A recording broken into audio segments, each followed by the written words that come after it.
જામનગરમાં 1 કરોડ રૂપિયાનો check bounce થવાના કેસમાં ફિલ્મ નિર્માતા રાજકુમાર સંતોષીને હિન્દુ ફિલ્મ નિર્માતા રાજકુમાર સંતોષી 1 કરોડ રૂપિયાના ચેક બાઉન્સ થવાના કેસમાં આજે જામનગરની કોર્ટમાં હાજર રહ્યા હતા.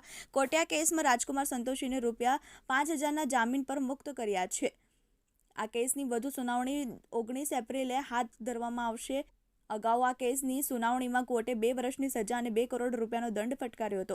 આ મામલો વર્ષ 2015નો છે. રાજકુમાર સંતોષીએ તેના નજીકના મિત્ર અશોક લાલ પાસેથી 1 કરોડ રૂપિયા ઉછીના લીધા હતા.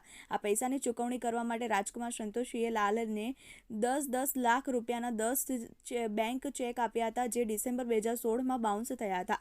આ અંગે અશોક લાલે રાજકુમાર સંતોષીનો સંપર્ક કરવાનો પ્રયાસ કર્યો હતો. બંને વાત ન કરી શકતા અશોક લાલે જામનગર કોર્ટમાં કેસ કર્યો હતો.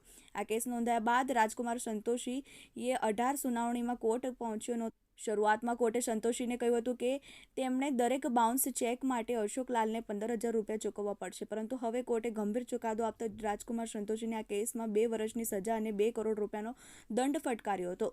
Bureau report, TV18 news, Jamnagar.